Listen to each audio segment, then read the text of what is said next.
Sejam muito bem-vindos a esse Patrimônio Cast, o podcast do seu planejamento patrimonial. Eu fico muito feliz. Hoje, agora, estamos com o Dr. Alex aqui já melhor do que estava antes, por assim dizer.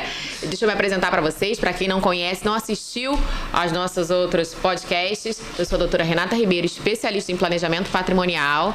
E vou passar agora para os meus sócios, doutora Márcia. Olá, gente. Bom dia, boa tarde, boa noite. Como vocês estão? Prazer estar aqui com vocês novamente. Meu nome é Márcia Cristina, sou advogada especialista em planejamento patrimonial. Junto com os meus sócios, a gente tem escritórios aqui na cidade do Rio de Janeiro e em São Paulo. Vamos lá, doutor Alex? Olá, gente, tudo bem? Prazer estar de novo com vocês aqui, um pouco melhor, né? Um pouco mais saudável do que no último episódio. Para aqueles que não me conhecem ainda, meu nome é Alex Leite, eu sou advogado especializado em planejamento patrimonial e é sempre um prazer estar aqui conversando com vocês sobre patrimônio, formas de protegê-lo, sobre família, formas de protegê-la. E hoje o tema é bem legalzinho também, né? É diferente o tema de hoje, né, doutora Márcia? Exatamente, a gente vai falar sobre os piores planejamentos sucessórios. Olha só, gente, então fica aqui com a gente. Para você que ainda não se inscreveu, se inscreva aqui no nosso canal, dá o joinha, compartilha, fala com os colegas, porque olha, é muito importante vocês saberem exatamente quais são os seus direitos dentro de um planejamento patrimonial, o que você deve fazer, tá bom? E a gente vai começar aqui, vou começar com as perguntas, eu mesma vou já respondendo a primeira, pode ser assim? Tá bom. Claro. Vamos lá! Por que muitas famílias evitam fazer um planejamento sucessório adequado? Temos algumas questões. A primeira delas é que muitas pessoas acham que falar sobre planejamento patrimonial e sucessório vai chamar a morte. Gente, entendo, as pessoas... A gente mora num país que as pessoas são assim, né? Diferentes, são culturas diferentes, né? A cultura oriental, por exemplo, completamente diferente da nossa ocidental. E não só isso. Nos Estados Unidos, as pessoas pensam de uma forma. A América do Norte, a América do Sul pensam de outra forma. Mas o que mais me deixa preocupada nisso, não é? É que a gente não vai falar sobre morte. A gente vai falar justamente sobre vida, tá? O que é que você tem que fazer em vida para você viver melhor juntamente com a sua família e a destinação do seu patrimônio. Então, é menos uma dor de cabeça para você pensar num planejamento patrimonial sucessório bem feito do que você deixar para depois, não é? Então, pense como um benefício para a sua vida e não uma questão para você pensar sobre passamento, sobre morte, sobre falecimento, seja como você perguntar, tá bom? Vamos lá para a próxima pergunta. Quais são os principais riscos de não fazer um planejamento sucessório? A gente sempre bate nessa tecla, né? Porque não fazer uma escolha é escolher. E é escolher passar pelo inventário. O inventário, ele é prolongado, ele pode ser muito prolongado, a família já está passando por um luto, uma perda, um sofrimento e tem que passar por um inventário e pode gerar conflitos judiciais, litígios, às vezes as famílias acabam não se falando nunca mais por conta de um inventário, de um patrimônio. Então, esse é um risco muito grande, além da dilapidação do patrimônio. O patrimônio, ele se perde, não só pelas questões dos impostos, mas também pelo cuidado e conservação com os bens imóveis, por exemplo, uma empresa que tem que arcar com esse inventário. Isso aí. Doutor Alex? Opa, para mim tem essa pergunta aqui. Você pode nos contar um exemplo real de uma família que não planejou a sucessão e enfrentou várias consequências? Ou não, Nossa, né? vários. No momento da gravação aqui desse episódio, a gente pode fazer a comparação da família do Silvio Santos com a família do Gugu, porque houve... recentemente o Silvio Santos faleceu e já tinha um planejamento sucessório já bastante maduro realizado pela família, então não houve nenhum problema. A do Gugu a gente tem visto que já está há anos nesse tipo de problema. Acabamos de ter também do Cid Moreira, que os filhos com a cônjuge sobrevivente estão numa batalha, porque também não foi feito nenhum tipo de planejamento patrimonial nem de planejamento sucessório. Para só falar dos famosos, fora os ilustres conhecidos que povoam o judiciário brasileiro. Exato. Com vários problemas de anulação de testamento, inventários que nunca acabam, inventários caríssimos, inventários que são questionados. Então, assim, o que mais tem hoje em dia, se você der um Google aí, é exemplo de gente que não tá, de famílias que às vezes estão se desintegrando, como a do Chico Anísio, por exemplo, que filhos não falam com... que irmãos não falam com irmãos, por conta da ausência de um planejamento patrimonial. Perfeito, doutor. O que pode ser feito para evitar esse erro básico? Olha, para evitar esse erro básico é essencial que desde lá, quando você encontrou a pessoa que você vai ficar durante a sua vida toda ou um período, porque nunca se sabe, é importante você já começar a conversar com essa pessoa lá no início, tá? Através do quê? Através de um escritório com pessoas que conhecem, falam sobre planejamento, falam sobre escolha de regime de casamento, porque isso tudo vai influenciar lá na frente todo aquele legado que você vai deixar, tá ok? Então, o primeiro passo para você não cometer esse erro é já conversar previamente. Ah, Márcia, já sou casada há muito tempo, como é que eu faço? Agora é a hora de você não perder mais tempo.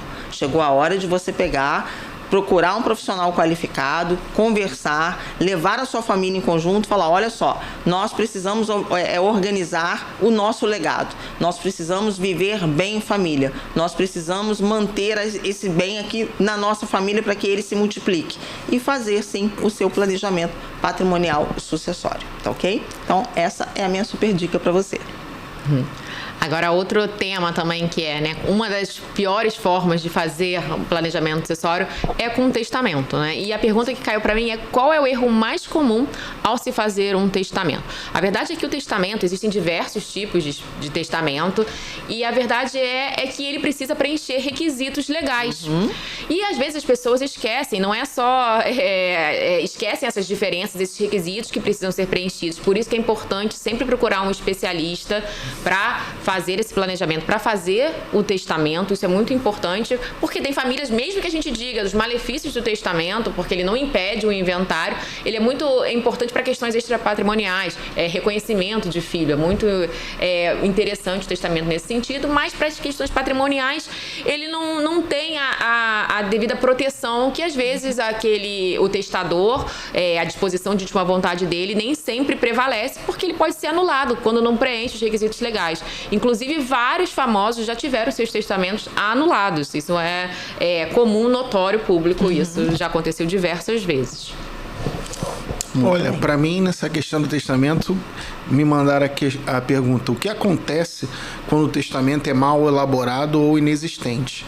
Então, quando ele é mal elaborado, ele é anulado. Um exemplo bom aqui são a anulação do testamento, por exemplo, do Chico Anísio, do Aguinaldo Timóteo, a tentativa, não sei se isso, como é que está isso, porque eu não acompanho, mas a do Zagallo também estavam tentando anular o testamento dele. Então, quando ele é mal elaborado, e não é incomum isso, porque tem muita gente que vai no cartório de notas fazer o testamento, né, e acha que o cara do cartório sabe fazer, ou o advogado que é indicado pelo cartório está orientando corretamente e não necessariamente.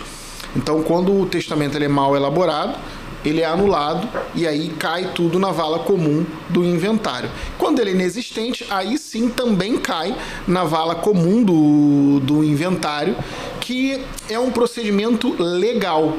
E aí a gente usa aquela máxima de aos amigos tudo, aos inimigos a lei.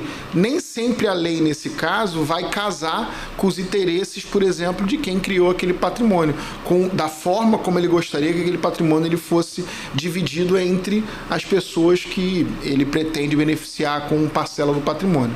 Então, assim, basicamente são essas as duas coisas que podem acontecer. Perfeito. Para mim foi o seguinte: você pode mencionar um caso famoso em que o testamento foi contestado e gerou conflitos? Bom, vocês já haviam pedido para a gente falar sobre um caso real, né? E agora vem essa aqui de um caso famoso. E o que a gente realmente tem mais em mente é justamente do Gugu Liberato, e eu vou falar o porquê. Porque ali você observa que foi feito um testamento de uma pessoa pública, de uma pessoa que tinha dinheiro, tá ok? Ou seja, que tinha advogados especializados, não é? E para ele foi recomendado fazer o testamento de qual forma? Olha, qual que era a vontade dele? A minha vontade é que 75% fique para os meus filhos e 25% fique para as minhas sobrinhas. E que a pessoa que seja a responsável pelo meu testamento, pelo meu inventário, seja a minha irmã. Ok, muito bom.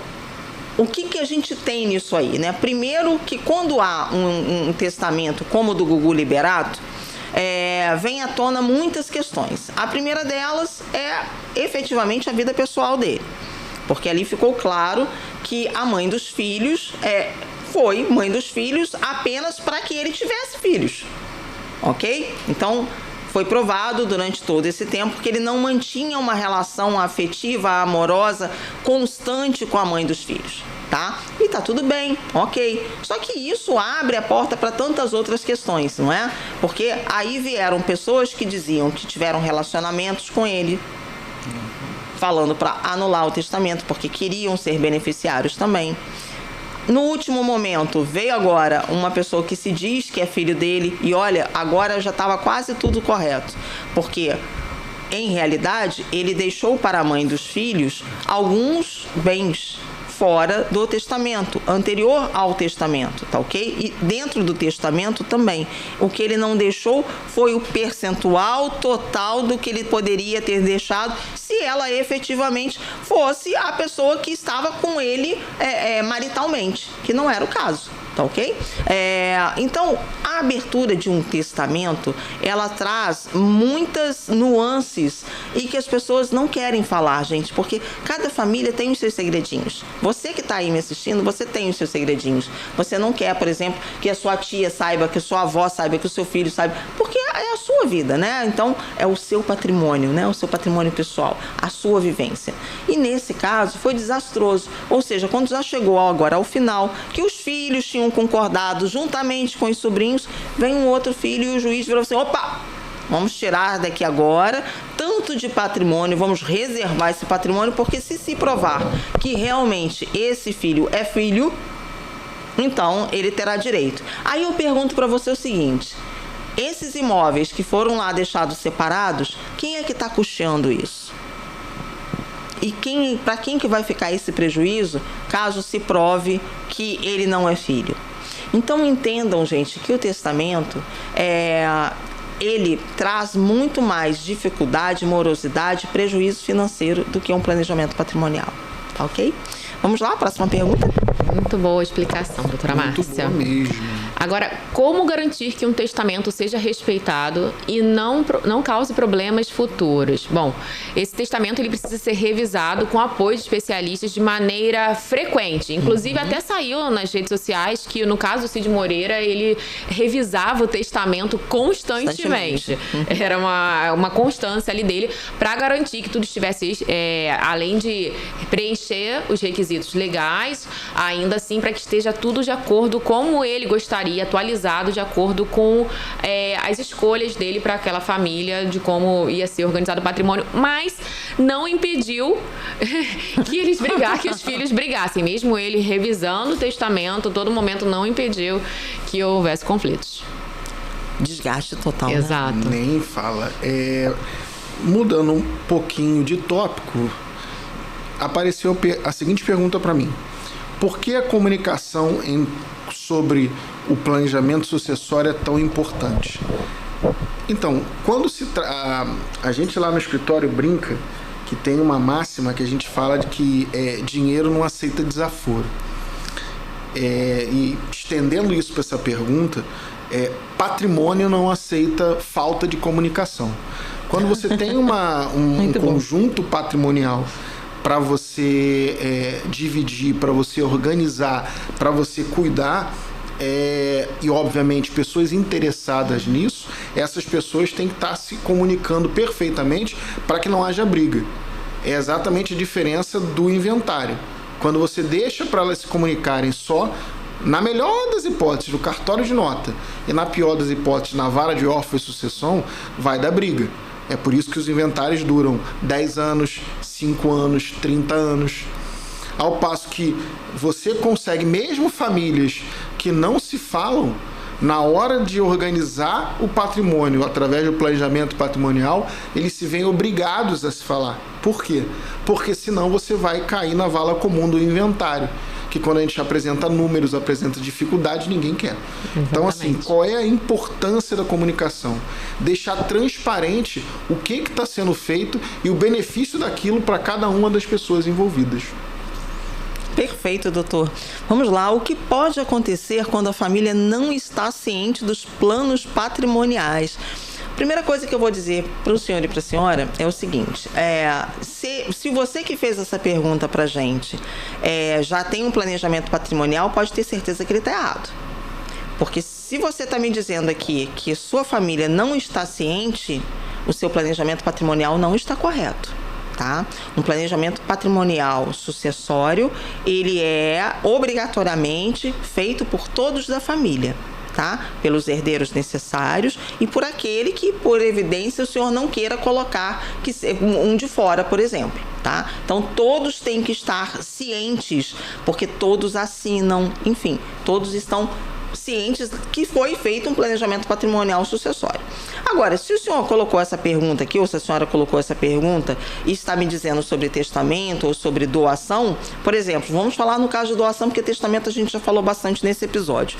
Nos casos de doação, quando você fizer uma doação e você não observar a legítima, ou seja, que são aqueles bens que necessariamente têm que ir para os seus herdeiros necessários, e desculpem-me a repetição da palavra, tá? Essa doação, ela pode ser questionada. Então, é muito necessário, porque tem gente que usa a doação como instrumento de planejamento sucessório, tá? Então, tem que ter muito cuidado. Primeiro, porque a doação é caríssima. Segundo, porque você perde o controle de todos os seus bens numa doação. Você não consegue reverter essa doação. Se você precisar revertê-la, você vai perder, porque você vai perder tempo no judiciário e vai ter que ter uma justificativa muito boa para você pedir a reversão dessa doação. Isso aí vai demorar anos e anos, tá ok? Então, a doação é um objeto que dentro do planejamento patrimonial não deve ser utilizado. Assim, casos muito especiais a gente até pode utilizar, tá? Mas aí vai depender do caso do senhor. E o senhor falou aqui em relação que a sua família não está ciente, então não é um planejamento patrimonial sucessório consistente, eficiente e de acordo com a lei, tá bom? Outra pergunta aqui que fizeram você conhece algum caso em que a falta de diálogo sobre o planejamento sucessório prejudicou o relacionamento familiar? Ou não? Nós conhecemos vários casos que sem diálogo prejudica muito o planejamento sucessório. Às vezes tem umas pessoas que são cabeça dura, né? Muito. E não quero fazer um planejamento sucessório. E a gente explica para ela o quanto ela tem a perder sem dialogar, sem sentar. Eu entendo que existem conflitos familiares e a gente não consegue, às vezes, sentar na mesma mesa, mas a vantagem de você organizar o seu patrimônio, justamente, a perda financeira é muito grande, isso é um fato. Então, a família, quando percebe isso, ela pensa 2 vezes e volta. Então, o diálogo é muito ruim, a falta de diálogo é muito ruim, porque pode gerar inventários litigiosos que serão obrigatoriamente judiciais. Então, há uma perda patrimonial muito grande nesses casos. Às vezes, então, os pais são idosos e na velhice, geralmente, um dos filhos escolhe ali, ele acaba sendo o intimado a cuidar dos idosos. E o outro, às vezes, não quer cuidar. Isso é um caso muito comum, que chega até aqui no escritório mesmo. E aí, esse filho que está cuidando dos pais, às vezes até se utilizando do seu patrimônio para arcar com essas custas, ele fala, olha, depois eu quero uma compensação por isso. E o filho que nada fez, aí fala, não quero, o problema é seu que você cuidou. Então isso é a falta de diálogo também gera esses conflitos. Geração Z. Tá fácil não. Pois é. Então são muito comuns esses casos e é uma pena, porque o diálogo é muito necessário. Muito. Para mim tem essa pergunta aqui. Como uma família pode iniciar esse diálogo de forma saudável e construtiva? Regra geral, você coloca um terceiro isento. É uma forma de mediador. Normalmente você contrata ou um advogado ou especialista em planejamento, porque lá no escritório, por exemplo, né, quando se faz necessário... Normalmente, quando a gente faz a primeira forma de atendimento do escritório, para um projeto de planejamento patrimonial que a gente chama de sessão de viabilidade, que é uma consulta onde a família chega, e aí normalmente está pelo menos 2 de nós, ou eu, a doutora Márcia, ou eu, a doutora Renata, ou elas 2 sozinhas, e nós vamos saber sobre a sua família, sobre o seu patrimônio, o que você quer que aconteça com o seu patrimônio quando você não estiver mais aqui, qual é o seu desejo, o que dá para fazer, porque às vezes a pessoa quer uma coisa que a lei não autoriza e não tem como, e por aí vai. Agora, não raro, às vezes esse atendimento ele acontece em conjunto com a família, mas às vezes também a gente acaba picando isso e recebendo a família, ora o pai e a mãe, depois vem um filho, depois vem o outro, porque eles não estão se falando, não estão com um diálogo muito bom, e a gente tem que fazer esse meio campo. Porque mesmo para essa família que não está mais tão agregada, deixar um inventário acontecer vai desagregar o pouco que tem. Então a gente tem que evitar isso de qualquer maneira. Então o atendimento lá pode ser feito também dessa forma. A gente atende um grupo, explica, mostra, identifica os benefícios, depois atende outro grupo, explica. Então assim, como é que a família pode dialogar, pode começar esse diálogo? No nosso caso é esse, mas o ideal é que você contrate um terceiro isento que não vai ter nenhuma posição de contrariedade com as partes da sua família para explicar o planejamento para ela, para que ela saiba que mesmo por questões familiares eles não se falando, nas questões patrimoniais é importante que todo mundo caminhe na mesma direção. É isto. Perfeito.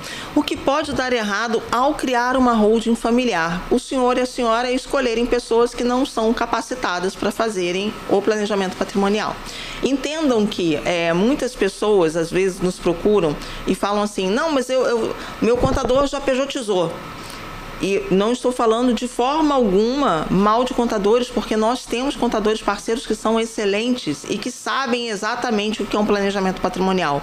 O planejamento patrimonial, meus amigos, não é pura e simplesmente você pejotizar, ou seja, abrir uma empresa e colocar o seu patrimônio lá. O planejamento patrimonial sucessório, ele é um sistema que ele é feito em várias etapas, tá? São etapas de construção do planejamento patrimonial, depois etapas de evolução desse planejamento patrimonial e, ao final, a etapa de sucessão, tá? Então, ele é um programa, como se fosse um programa. Se o senhor visse assim por cima, o senhor veria que é um mapa. E é isso que a gente faz quando a gente apresenta, por exemplo, um projeto estrutural para você.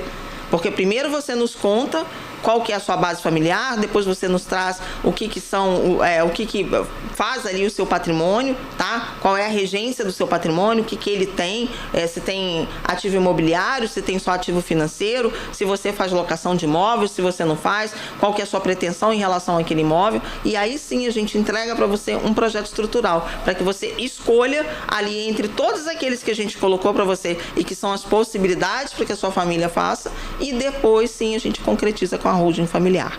Então, o que pode dar errado é justamente o senhor não procurar um escritório especializado em holding familiar, ok? Próxima pergunta. Quais são os erros mais comuns na criação de uma holding familiar?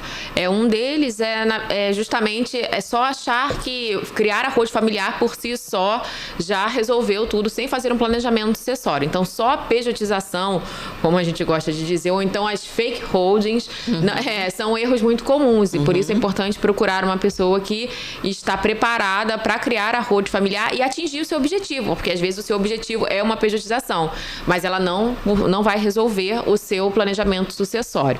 Além disso, tem uma questão também com outro erro que também é o registro de ativos, como ele vai ser feito, a questão tributária, se faz sentido para sua família. São questões ali, erros muito comuns. Outro também que eu gosto sempre de falar é com relação ao acordo de sócios. Como vai ser o acordo de sócios, o acordo de cotistas, como ele vai ser elaborado, se ele vai abarcar todas as necessidades e objetivos da sua família. Então, são erros comuns que acontecem na construção de uma holding familiar. Perfeito. Essa pergunta que me fizeram aqui, ela é bem interessante. Você pode citar um caso em que uma holding familiar não funcionou como esperado? Então, vamos lá. Normalmente, o problema não está na holding familiar. Está na comunicação das pessoas que compõem essa holding familiar. Então, por exemplo, um caso, não vou dizer comum, porque não é comum, mas o que pode acontecer. Quando você não envolve todas as pessoas que se beneficiarão daquele sistema ativamente, pelo menos no entendimento do quanto aquilo é bom para elas, do quanto aquilo é poderoso para organizar o patrimônio, proteger o patrimônio, organizar e proteger a sua família, pode ser que quando você não estiver mais aqui, os herdeiros eles comecem a questionar o sistema pronto. E aí não tem muito jeito, porque o sistema é para eles, né? Então, quando você não está mais aqui, a holding ela é automaticamente transferida para os seus herdeiros e eles vão tomar conta do patrimônio. Mas como eles vão tomar conta do patrimônio? Tomando conta da holding familiar, que é o normal, que é o esperado. Só que se você não coloca desde o início essas pessoas para entender os benefícios do sistema durante a criação, quando você não estiver mais aqui, perceba que eu não estou falando pode, vão haver questionamentos que podem fazer com que o sistema seja destruído.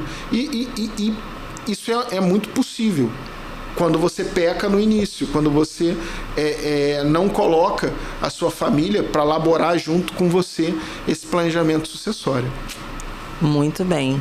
Até porque o planejamento sucessório, como a gente sempre lembra para todas as pessoas, ele não é um instrumento que se utilize para deixar herdeiros de fora do que a lei manda, né? Aliás, exatamente. O planejamento patrimonial ele é todo feito em cima da lei. Então, a gente não tem o que fazer senão a lei, tá? Como garantir que a holding familiar funcione de forma correta e traga benefícios reais?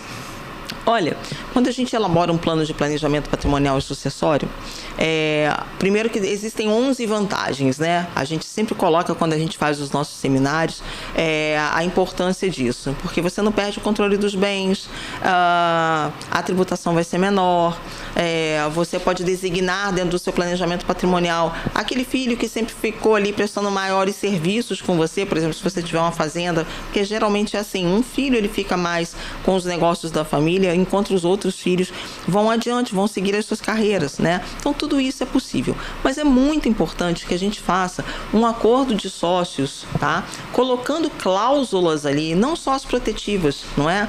Que fazem com que você mantenha o controle daquele bem, mas principalmente já pensando se houver algum problema, porque o advogado ele é feito para isso, gente. A gente vive pensando em problema e trazendo as soluções para você. Então, a gente tem que pensar no seguinte, imagina, o patriarca e a matriarca que são acometidos por alguma doença. Quem é que vai continuar administrando essa holding? Quem é que vai gerir esses bens até quando eles não estiverem aqui, né? Então, isso tudo garante que a sua holding familiar seja um verdadeiro sucesso, desde benefícios principais entre vocês, entre a família, até mesmo os benefícios fiscais, tá ok? Então, é dessa forma que nós fazemos e trazemos para vocês efetivamente benefícios reais dentro da sua holding familiar. A gente gosta de falar que no mundo perfeito não existiriam advogados, né? Não teriam conflitos para serem resolvidos. A verdade é essa. Agora a gente falou dos testamentos, que são um problema, e agora vamos passar para as doações de bens mal planejadas. Porque... Esse tópico é o mais pitoresco, né? Porque a pessoa que faz até com bom coração, com boas intenções. E é o que dá tanto problema.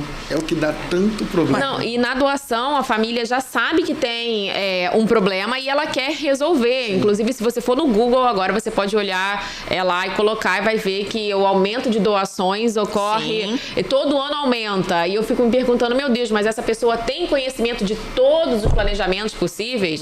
Porque ela pode escolher a doação, sim, mas ela tem que ser uma escolha consentida com todas as estratégias possíveis de todas as maneiras, né? Sim. Então, a pergunta que eu vou responder agora é: quais são os principais erros ao fazer doações em vida sem um planejamento adequado?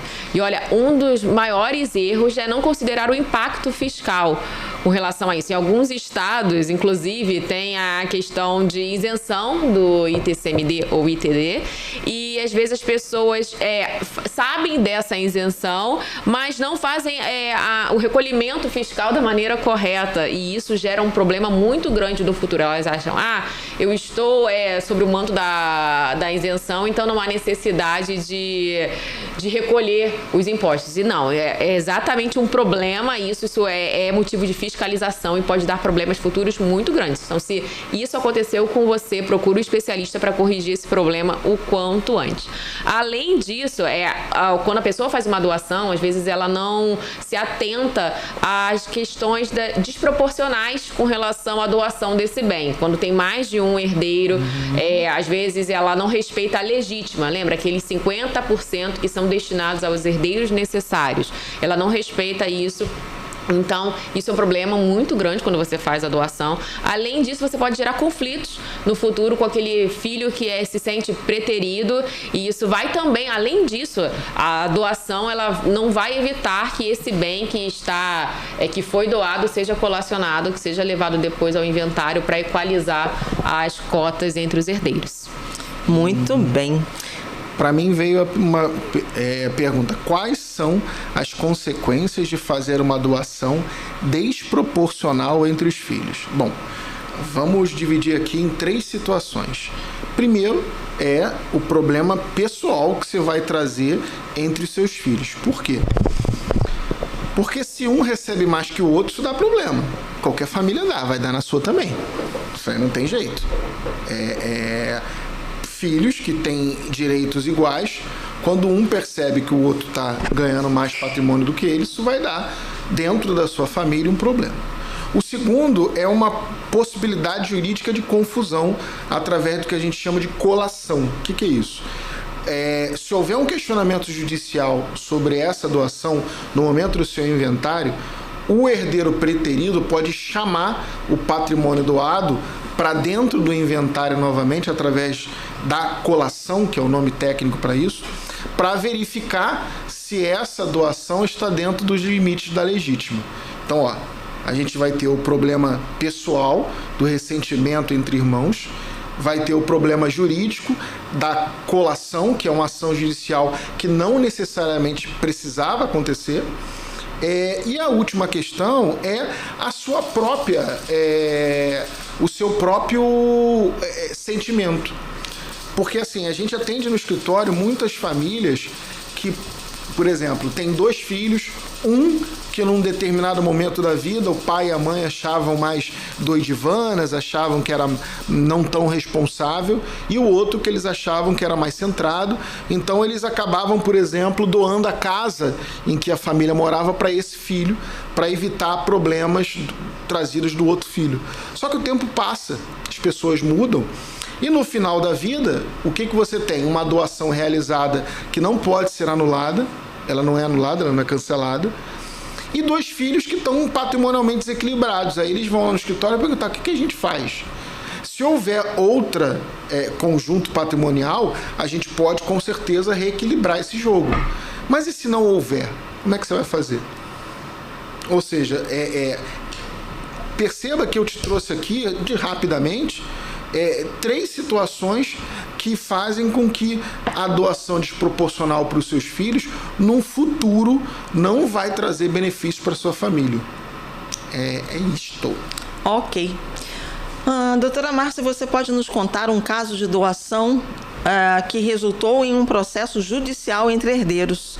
Sim, posso infelizmente contar vários, mas vou falar 2 que vieram aqui à minha mente para vocês terem uma ideia do que a gente às vezes tem que enfrentar. O primeiro caso foi de um filho fora do casamento, e quando o pai faleceu, ele soube, não é? E ele nos procurou. E aí nós fomos fazer o levantamento dos bens e tinham vários bens doados por esse pai aos outros filhos. E a gente teve que entrar com uma ação judicial. Isso é um caso terrível. O outro caso foi um caso de um pai que preferia um filho aos outros, ou seja, ele doou grande parte do seu patrimônio, não respeitando a legítima e beneficiando apenas um dos filhos. Então a gente também teve que entrar com uma ação para legalizar todo esse descaminho, digamos assim, de bens, tá ok? Então, esses são 2 casos que nós trazemos e que, infelizmente, são muito mais frequentes do que a gente imagina, não é? Vamos lá? Vamos lá. Agora, como as doações em vida podem ser feitas de forma justa e transparente para evitar problemas futuros? O primeiro de tudo, eu acho que é ter transparência. É importante ter transparência para evitar conflitos. É como eu sempre falo. As regras do jogo, se já são estabelecidas anteriormente, evitam muitos conflitos no futuro. Então, é importante que seja muito transparente, que essa doação ela seja registrada. Também é importante... o ideal é que essa doação seja feita de forma equilibrada entre o patrimônio e os herdeiros, mas às vezes as famílias não querem fazer dessa maneira, a gente respeita, mas ainda assim tem que respeitar a legítima desses filhos. Então eu acredito que essas são as principais questões para evitar os problemas com as doações. Sem dúvida. Doutor Alex? Vamos para o último bloco. Isso. A falta de atualização no planejamento sucessório como uma das causas do planejamento mal sucedido. Trouxeram a pergunta assim: por que é tão importante atualizar o planejamento sucessório ao longo do tempo? Exatamente porque o tempo passa, as coisas mudam, a legislação muda, a família muda. Aqui, sem fazer nenhum juízo de valores, não é incomum chegar no escritório, família, por exemplo, as minhas sócias elas já dão risada. Normalmente a gente atende sempre o casal, vai o homem e a mulher, e é assim que tem que ser, porque o patrimônio tem que ser discutido com os donos dele, e não é incomum que a gente receba ali casais em comunhão universal de bens, então parcela daquele patrimônio é da mulher também, ou é do homem também. Quando o marido vem sozinho, pode crer que, no mínimo, tem um filho fora do casamento e, no máximo, tem uma segunda família fora do casamento. E, assim, sem juízo de valores. Não há juízo de valores. Não, a vida como ela é. Exatamente. A vida como ela é. E é assim desde que a vida é vida. Exatamente. Sem juízo de valores. E aí, o que acontece? Essas pessoas têm que ser contempladas no planejamento patrimonial. Mesmo que num primeiro momento, até por conta de não... E aí fica de acordo com a descrição que o nosso cliente demanda do nosso escritório, mesmo que num primeiro momento a gente não possa transparecer isso para a família originária, né? A família, digamos assim, secundária, ou o filho fora no casamento, não pode ficar fora do planejamento. Então, o tempo passa, as famílias mudam, a lei também muda, nós estamos aqui sofrendo uma reforma tributária, ou seja, planejamentos que ainda não foram concluídos ou que nem sequer foram começados são impactados com uma alteração legislativa. E situações da própria família mudam, como divórcios, como filhos temporões, né, no caso, que nascem também a vida como ela é. Então, por que o planejamento ele tem que ser sempre atualizado? Porque o tempo passa e as coisas mudam, basicamente. Ok. Quais são as consequências de não atualizar o planejamento sucessório de acordo com mudanças familiares ou legais? O doutor Alex basicamente nos falou, então vou colocar só um exemplo aqui para você. Digamos que você já tenha feito o seu planejamento patrimonial, ok? Sua família primária, né? A primeira família, teve a formação da primeira família, se divorciou e agora está com uma outra pessoa e já tem outros filhos, não é? É necessário sim que você reveja o seu planejamento patrimonial e faça um novo planejamento patrimonial em relação a essa segunda família, justamente para que a sua segunda família fique totalmente resguardada aí de qualquer problema, tá ok? Então é sempre importante você atualizar o planejamento sucessório de acordo com o que você está vivendo ali, tá? Ou então não, primeiro planejamento patrimonial, continua com a mesma família, nasceu mais um filho, tem que colocá-lo naquele planejamento patrimonial, ele não pode ficar de fora, ele é um herdeiro necessário, tá bom? Doutora Renata? Vamos lá. Você conhece algum exemplo em que a falta de atualização de um testamento ou planejamento gerou problemas para os herdeiros? Bom, como já falamos aqui, né, doutora Alex e doutora Márcia, o caso mais comum é de um novo filho, às vezes, não só de fora do casamento, às vezes mesmo casou novamente, não atualizou esse planejamento. Na verdade, o que aconteceu com ele não ser atualizado? Você tem que redistribuir essa divisão de bens de forma que acolha esse novo herdeiro que surgiu. Então, isso é muito comum, é importante, por isso que a gente diz que o planejamento ele é mutável a todo momento e os especialistas estamos aqui justamente para proteger a sua família e é importante sempre conversar e procurar, como se há uma nova situação, venha, converse para a gente saber qual é a melhor possibilidade e consequência disso tudo. Doutora Márcia, faça a última pergunta, porque eu tenho que pensar no meu martelo. Responde essa última aí, que eu tenho que lembrar o que eu vou falar no meu martelo aqui. Gente, ele fica até nervoso com o martelo. Vamos lá. Como garantir que o planejamento sucessório seja sempre em conformidade com a realidade e as leis vigentes? É importante que você tenha uma assessoria jurídica para isso, não é? Então, o que acontece? Nós realizamos lá no nosso escritório planejamentos patrimoniais e sucessórios e depois que a gente termina aquele planejamento patrimonial e sucessório, nós continuamos trabalhando com essas famílias, não é? Através do que a gente chama de family work, que a gente continua ali trabalhando com aquelas famílias, prestando assessoria jurídica, com um novo contrato, evidentemente, não é? Finalizado a sua holding familiar, se acontecer um fato novo, é também um contrato novo, não é? Porque é um trabalho novo. Então, a gente faz, sim, essa rotina juntamente com os nossos clientes. Até mesmo porque muitos clientes nossos são muito idosos e eles querem uma garantia de que, quando eles não estiverem mais aqui, nós efetivamente passemos, não é? Terminemos essa holding entregando os bens aos filhos de que maneira? Pegando o atestado de óbito, levando até o RGI, não é? Para dar baixa lá e efetivamente os filhos terem direitos plenos sobre aquele patrimônio, tá ok? Então, é dessa forma. Muito bom. Quer começar batendo martelo por onde? Eu ainda não pensei no meu. Então, olha só, antes, quando ele vai pensar, não se esqueça de se inscrever no nosso canal, olha, dá lá o okzinho, tá bom? E compartilhar. E não se esqueça também da nossa super caneca, hoje voltou, tá ok? A caneca exatamente, azul. Olha, 3 modelos de caneca mais uma branca para você, que vai entrar todos os dias ali, durante 5 dias consequentes, né, um atrás do outro, e colocar lá a sua dúvida pra gente fazer o nosso próximo podcast. Se você quiser que a gente fale o seu nome, você coloca lá, a gente vai entrar em contato com você depois desses 5 dias, das 5 perguntas, para podermos mandar a sua caneca, tá bom? Acho que vou começar, por acaso, com a doutora Renata, como sempre, para bater uma tela. Lembrando de nos seguir nas redes sociais, porque constantemente nós postamos informações relevantes e atualizadas sobre o planejamento patrimonial. Então, muito bom. Nos siga, tenho certeza que você não vai se arrepender e saber um pouco também da nossa vida, né? Porque exato. A gente compartilha ali uma pequena fração da nossa vida. A gente é chato, mas é legal. Exatamente. E as nossas redes sociais estão aqui na descrição do vídeo. Exatamente. Tá, okay? Todos os episódios nas redes sociais estão aí. Isso aí. E o meu bater no martelo, eu sou muito inspirada hoje. Assim, eu venho pensando, sempre antes do nosso podcast, eu já venho pensando... Porque, na verdade, pessoal, eu venho torcendo que elas esqueçam. Mas elas nunca esquecem. Eu venho torcendo que elas esqueçam. Você não sabe o que vai ser no próximo episódio, meu filho. Não, mas o meu batendo martelo de hoje vai ser...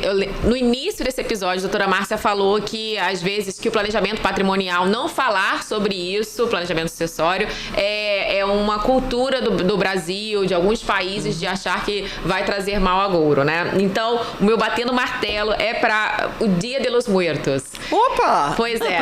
Eu adoro, né? Porque novembro aí, Dia de Finados, mas eu gosto muito de como esse dia é festejado no México. Eu fiz espanhol durante anos e eu fiz um trabalho direcionado para o Dia de los Muertos. É muito bonito saber que aquelas famílias limpam os túmulos e deixam eles super floridos. É um dia de festa, é um festejo. É diferente, né? É diferente, porque no Brasil é sempre olhado com tristeza. E lá não, lá é muito comemorado. Lá é um dia muito importante, tem festas. Tem até um filme da Disney. Adoro. Adoro. Minhas filhas adoram. Que fala exatamente desse dia. Tem o Miguel lá. Exatamente. Gosto bastante. Eu vou deixar o Dr. Alex por último e já vou falar. Isso. E eu vou falar uma coisa muito séria. A gente teve uma decisão essa semana lá em Santa Catarina, tá? De um juiz que afastou a cobrança do ITCMD na extinção do usufruto na holding familiar. Ah, eu vi isso aí. E isso é muito importante, porque não são todos os estados que cobram esse valor ao final, tá? Mas alguns sim, tá na lei lá deles. E esse juiz de Santa Catarina afastou. E isso transmite pra gente a mensagem de que nós efetivamente estamos fazendo um excelente trabalho. Olha, pra você que assiste novela, esse ano nós estivemos na novela da Globo. Eles falaram sobre holding familiar, não é? Nós estamos tendo muitas decisões favoráveis, porque as pessoas pararam de pensar numa coisa que é só dentro da caixinha. Gente, é só olhar para o mundo. O mundo está aí fazendo holding familiar há décadas, não é? Os nossos maiores milionários sempre fizeram. Colocamos aí Silvio Santos e tantos outros, não é? Por que a sua família não pode ter uma holding familiar? Então, eu bato o martelo para essa decisão aqui. Muito bem. Então, eu vou inovar aqui e eu vou desbater o martelo.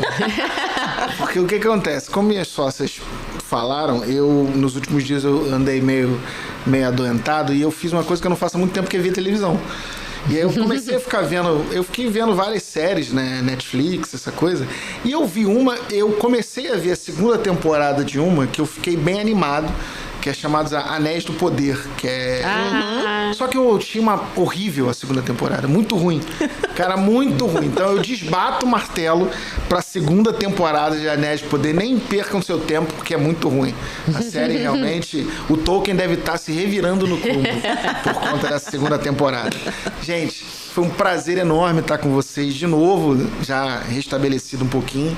É sempre bom. E até semana que vem, né? Exatamente. Mais um episódio do... Olha, e se preparem, porque a gente vai ter episódios gravados, sabe onde? Em Miami. É verdade, nós vamos ter episódios aí gravados ao vivo na terra do Tio Sam. Exatamente. Com convidados. Com convidados e vem muita coisa boa aí que vocês não sabem, mas que a gente está preparando para vocês. Ó, um beijo para vocês, um abraço. Até breve.